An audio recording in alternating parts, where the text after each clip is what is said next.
So for you guys who don't know, this is Ian Menzies. He's a long-time Muay Thai fighter. In the last, 2 years been doing Jiu Jitsu? Yeah.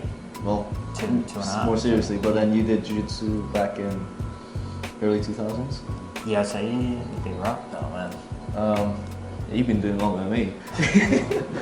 A bit special for me, Ian's one of my students. Gonna compete in Pan Packs this year, hopefully. So, what you have today, massaman beef curry, stir-fried string beans with garlic, sweet chili, and of course, fortune cookie at the end. The first question I always ask everyone, what made you start martial arts and what made you stay? I got to about 21, 22, and I was partying too much. Just eating the wrong things, drinking the wrong things, and that was, I think I only had 2 days off for partying, and then you'd be doing it while you're working. Not while you're working, of course, but in your time off. And it just became, I started to develop,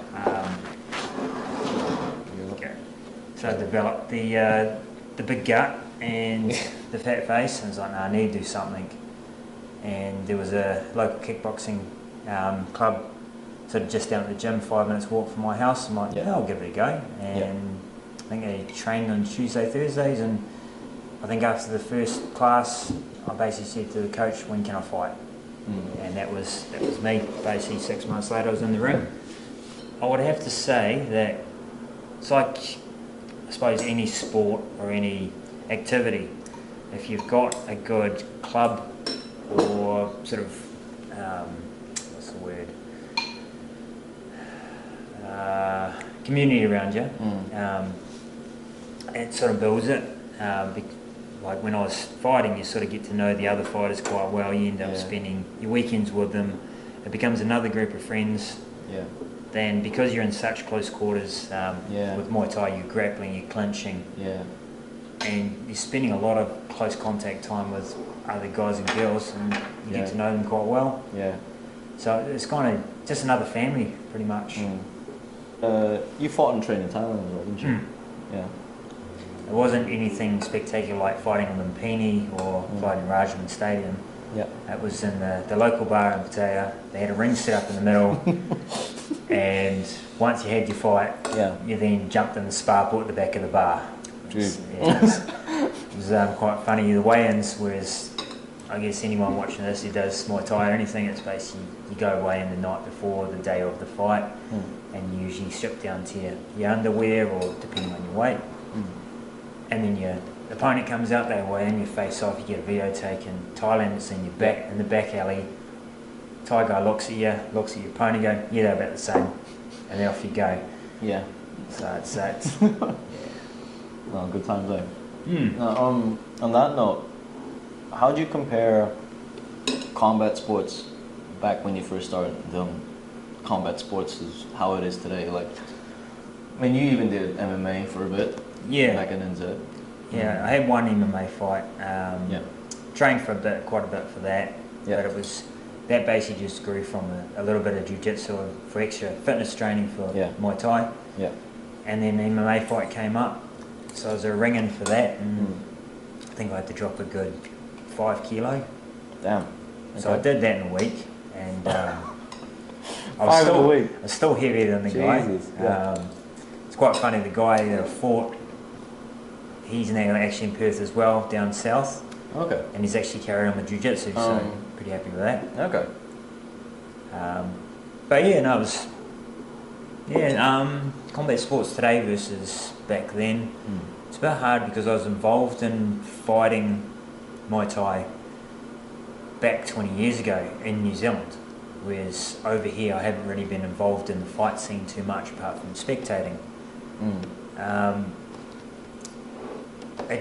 It seems to me, and I could be wrong, that Kiwis will just fight anyone in particular. Australians seem to do a bit more professional, and no offence NZ, but we do just fight anyone. But Australians seem to, they'll make sure the guys had very, very close to the same record. Probably changed a lot more now. I haven't been over in NZ and that side of it for 10 years, 10, 11 years.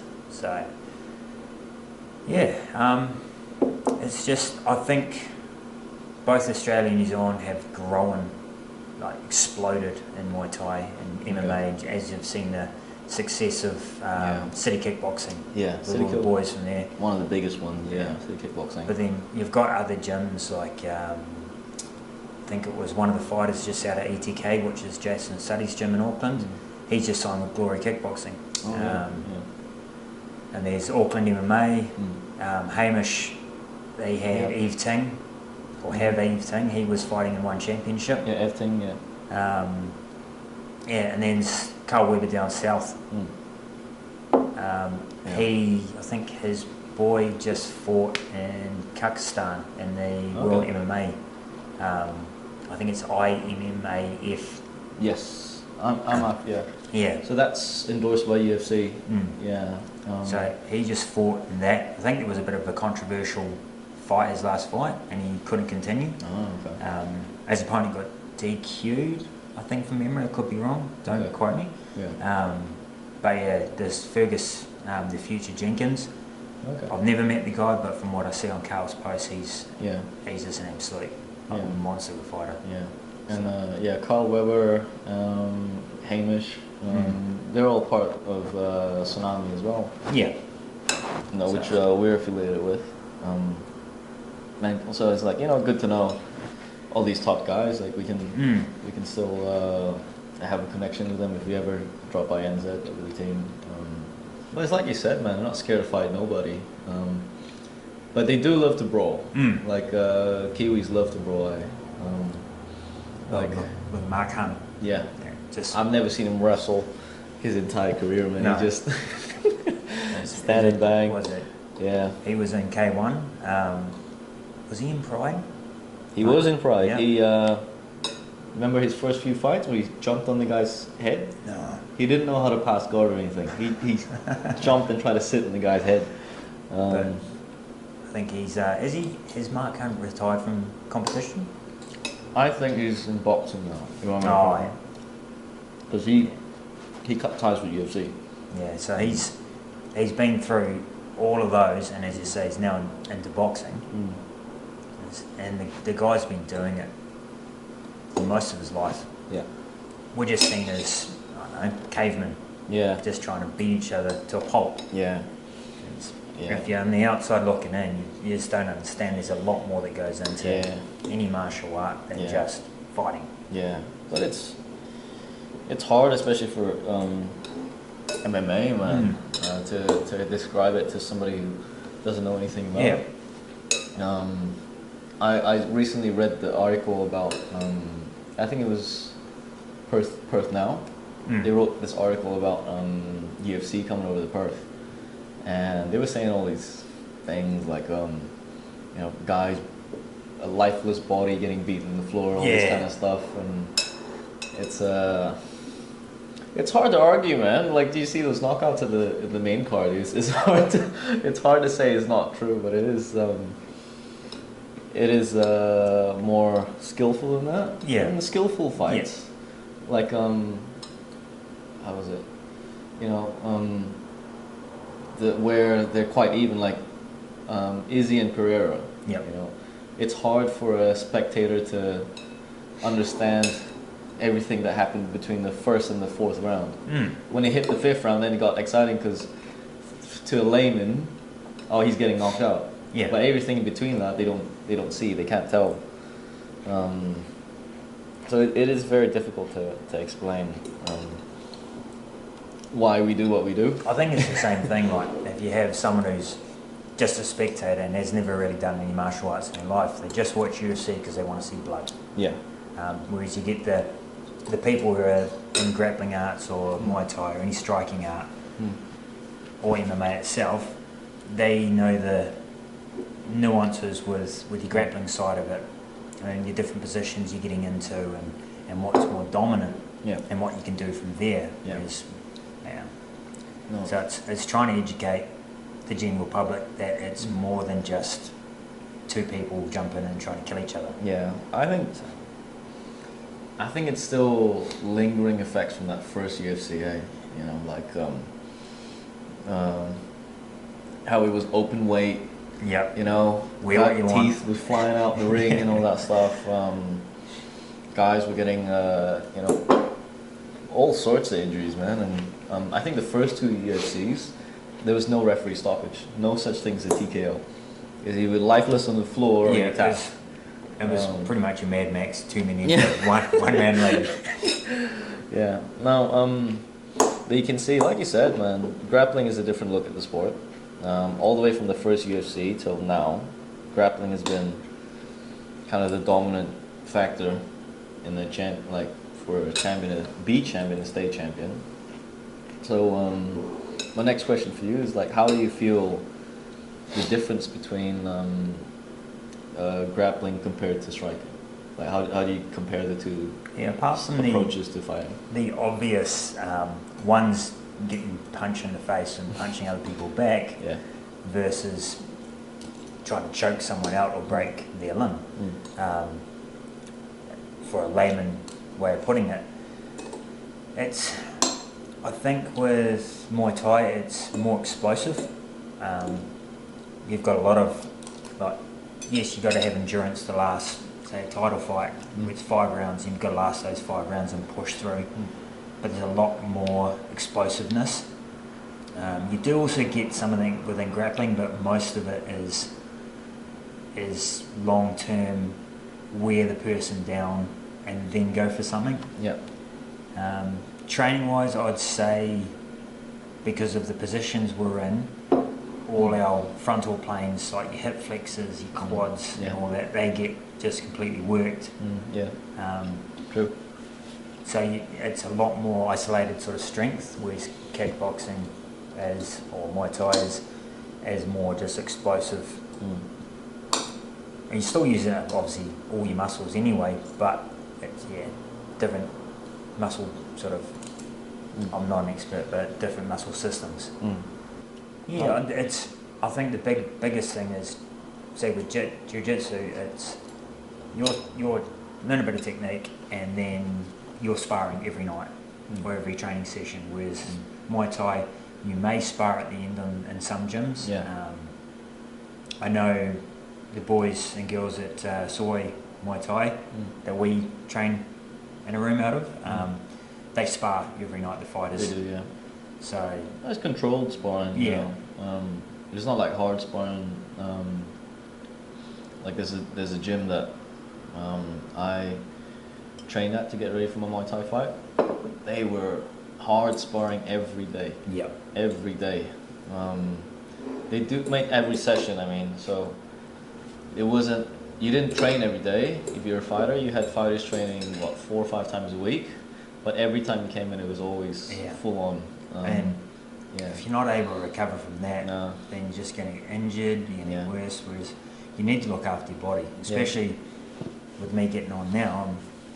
I'm sort of, I think I'm past the whole Muay Thai fight stage. There's always going to be those moments where I'm like, I want to jump in and I can do this. And then I realise, no, I'm in my 40s. I might be a little bit past that now.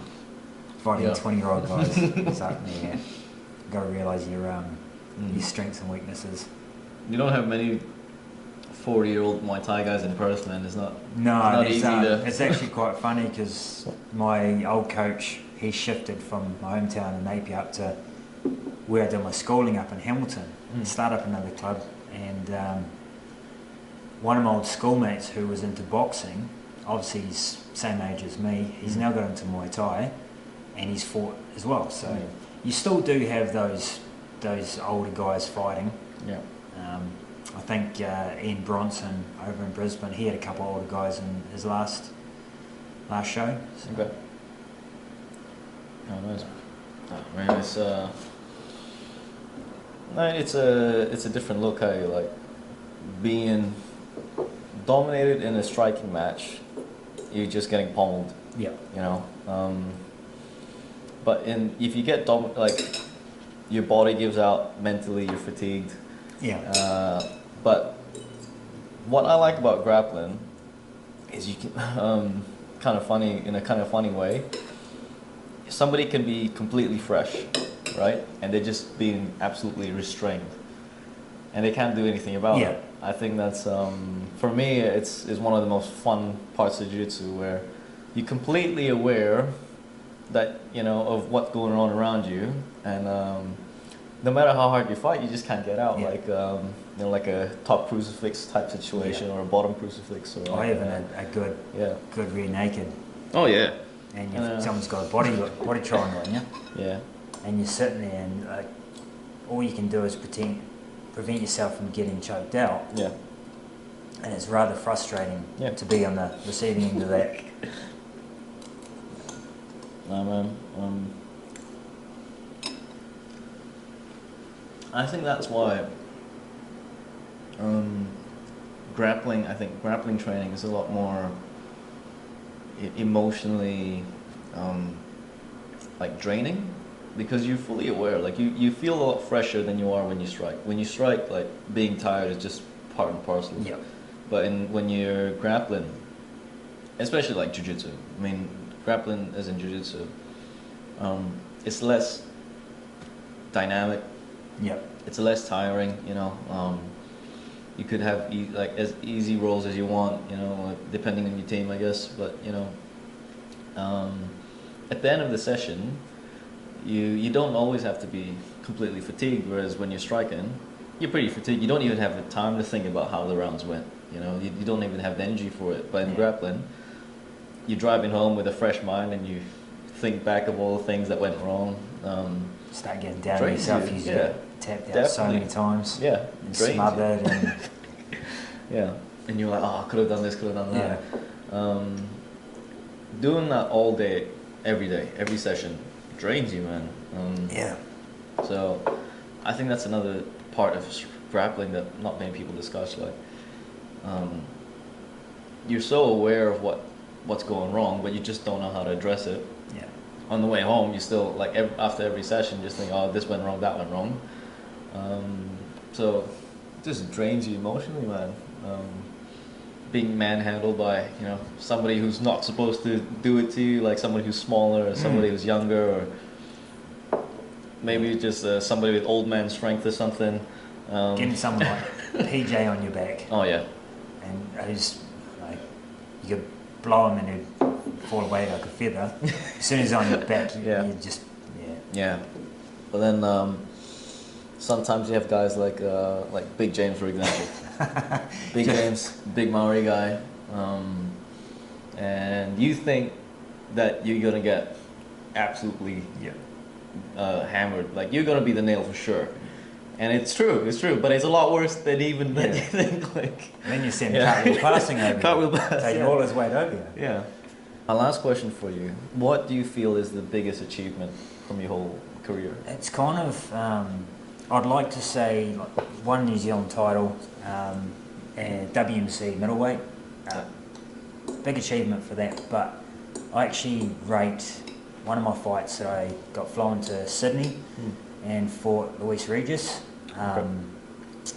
and we had the weigh-in, and so I talked to him, he's all good. Then of course I jump out fight night, I'm out called out to the ring first, so I do my remoy, come out and wait in the corner. And then Luis, being Brazilian, he's got 3 Brazilian, the samba dancers, the women, all with like carnival sort of gear on. Walking just up with doing, and it's a massive, like, huge sort of parade of Brazilian culture. I'm sitting there, I'm cooling down, and I don't know if it was because we were the co-main event or the fact he had just did it because he's Brazilian. I'm not too sure. But I think the biggest thing with that, because it was his level compared to mine was so much higher. But I'm stoked that I lasted 5 rounds. I had a lot of cuts on my face from his elbows. I got knocked to the ground so many times and stood back up. But the fact I lasted 5 rounds, I think that's for me personally, that's one of the biggest things to show that I had that in me, that I can do that. So that, and the fact from my own gym, my first coach, good family friend, also consider him a family member. Actually presented me with my own fight name, so I've always got that, and that's and he's one of the ones, he doesn't just give it to you because it's a cool name. He puts a lot of thought into it. So the second time I went to Thailand, he saw something in me where I almost like the Buddhist monks, they try and there's different steps to enlightenment, and he saw I'd gone up 1 or 2 steps to my way of thinking, way of approaching Muay Thai had changed. I hadn't just I'd gone from seeing it as jump in the ring and fight and scrap, to seeing more of the beauty of it and the nuances of Muay Thai, and accepting the fact that I can beat this guy here, but you're always gonna, and this is throughout martial arts, there's always going to be someone better. And I think that comes in life as well. You can be the best at what you are wherever you are, but there will always be either someone coming up or someone over on the side that's going to be better than you. So you need to keep on getting prepared. And so, what are you gonna do when you face him? You know, like are you gonna back away? Like that fight or flight? You know what I mean? It's I think that's, you always have that question every time you go to the gym. Am I gonna run or am I gonna go head first? And it's not easy to do every day. It's it's a tough thing that you did, man. Like facing an opponent, and like you said, cooling down is a big thing. You spent the perfect amount of time before your fight to warm up. You do your pad rounds. And then you get into the ring. You bow to the corners and do your ring to stretching everything loose, and then just standing there waiting, and everything's just cooling down. I'm actually watching this procession go on. I'm like, it's pretty cool. And it's like, and it's your mind a little bit. Your mind's taken out of the fight, and you're sort of, hey, this is cool. I'm enjoying this, and then you've got to fight. So, no, man, but no. I mean, thanks very much for spending time. No worries. But man, do you have any just quickly, what titles did you have before? You gave me that piece of paper. I won the WMC New Zealand middleweight title. I then had it taken off me, didn't defend it, so I was stripped from the title because you didn't defend it. I went for the title defence, but Joe Hopkins, he is a City League R fighter, or was. I'm not too sure if he's still involved in the Muay Thai scene. He took it off me that night. I think I got to a stage where I kept on doing the same thing. I wasn't progressing, and everyone started to read my movements quite well. And I didn't change, even though my coach was trying to get me to change. I think in my subconscious I wasn't listening to him. And that's where the ego starts to come in. I fought Harley Love, another Liga boy, for I think it was a IKBF or WKBF New Zealand Super Welter. I lost that. I did get a good knee to him in the face, and he had to go to the dentist after to get teeth fixed, so I suppose they take that away. But he beat me. So I didn't win that one. That was a week after I had a loss in Melbourne as well. And then there was the South Pacific title. Same thing, my opponent read me quite well. I lasted the 5 rounds, but it wasn't enough. Never leave it up to the judges. And I think there was a couple of North Island titles in there, both never won them. But I think at that point my heart wasn't in it, and I thought it was, but no, other than that, so as I say, like titles, it's like wins and titles, they come and go, but it's more the experiences, like, so things like that. And then like even back in NZ, going to Whakatane and fighting an MMA fight. Never fought MMA in my life before, and winning by a rear naked choke. Rear naked, that's the one you sent me. Stoked with that. But as I say, it's more what you learn from the sport and what you get from it, not so much the wins and titles, because Someone's always going to, you can win that title then and there, but in 6 months later, someone either is going to take it off you or win it when you've moved on. Yeah. So you're not always going to be the champ. Yeah. And no, good that you see it that way. It's exactly the same way I see it. And exactly the same way I teach the team, like more so with the kids, because the kids are still trying to find out who they are as a person, trying to see, trying to think, okay, how should I approach this competition? It's not just competition. I mean, it's anything difficult they find in their life. Like even in school, they got to give a big presentation. It's a bit daunting. Yeah. And I always tell the kids the things I teach you in jiu-jitsu about competing, especially, is not specific to jiu-jitsu. No. Because for me, it's not about being a mentor or anything. It's about trying to teach them that there are more benefits to this sport, even outside of your life, than just choking people and breaking arms and all that stuff and throwing people around. I think with any coach is my first coach, Dion. He's been doing martial arts. He's done Kyokushin, karate. He's a black belt in that. He's a black belt in Japanese Jiu Jitsu. He's fought in K1. Things like that. He's travelled around the world fighting.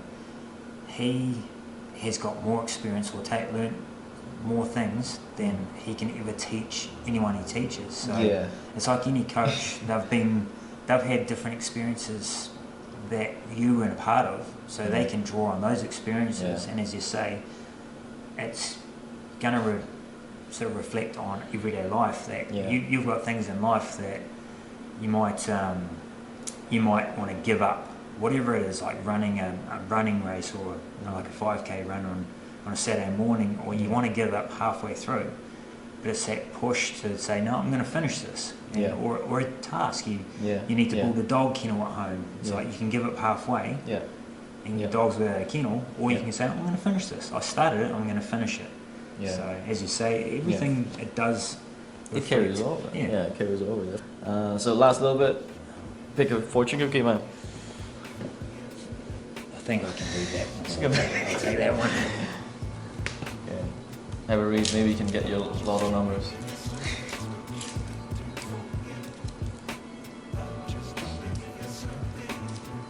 Oh, there we go. I'm deeply attached to my family and home. Is it true? My wife won't say. These are my lotto numbers, eh? No, it's no, I'm not the most talkative type. I'm usually the yes or no answer. It's like, how are you doing today? Good. I'm pretty much the same. Trying to get it's like blood out of a stone trying to get an answer out of me sometimes. Unless of course you start talking about jiu-jitsu all the time. Then it's easier, isn't it? And then I'll ramble on for years and I'll go off on little tangents. Like, this person did this. And No, I appreciate it, man. No worries. Thanks very much, man. No, thanks.